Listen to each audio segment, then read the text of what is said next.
Magandang gabi, Pilipinas. Kung mahal, detalye ho sa pangin ang kanilang karapatang bumoto upang makapili ng mga karapat-dapat na mga halal na opisyal sa darating na midterm election ngayong taong kasulukuyan.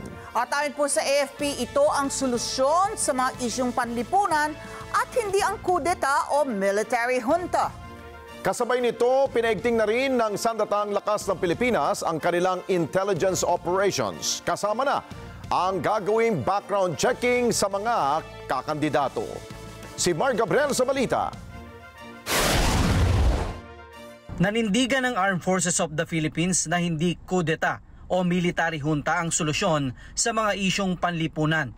Ayon kay AFP Chief of Staff General Romeo Browner, ngayong nalalapit na ang eleksyon, dapat na gamitin ng taong bayan ang karapatan nilang bumoto para itama ang mga nakikita nilang mali sa gobyerno. Kasi nga po maraming nagko-complain ngayon.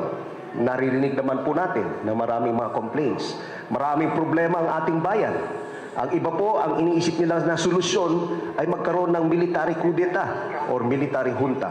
Hindi po yun ang solusyon. Ayusin natin yung eleksyon natin, gamitin natin yung boses natin, yung kaisa-isang boto natin para maituwid po yung gusto natin maituwid sa ating gobyerno, sa ating society. No? Let us use this, let us use our right of suffrage in the proper way.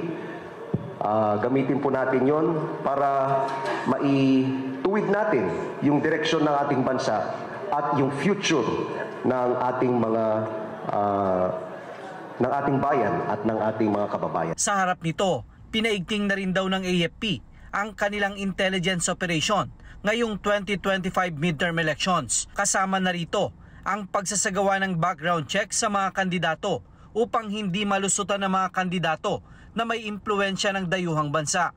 Titingnan po natin yung kanilang background. So meron po tayong background check. And pag meron po kami nakita, no, na mga red flags, we will inform the COMELEC about this. Dahil nga po, ayaw natin maulit yung nangyari nung nakarang eleksyon na may mga nakalusot na mga kandidato. Ang Philippine National Police nakatutok naman sa pagpapalakas sa cybersecurity upang masiguro na hindi maapektuhan ng anumang dayuhang bansa ang idaraos na halalan sa Mayo. Kasama na rito ang paglaban sa AI o Artificial Intelligence na maaaring gamitin sa pagpapakalat ng fake news. And we're looking also of using AI to combat po.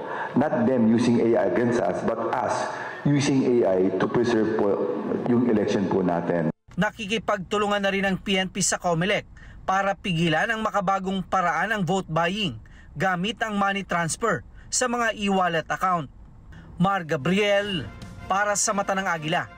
Matatag, matapang, matapat. Maraming salamat sa inyo pong pagsubaybay sa Mata ng Agila Primetime.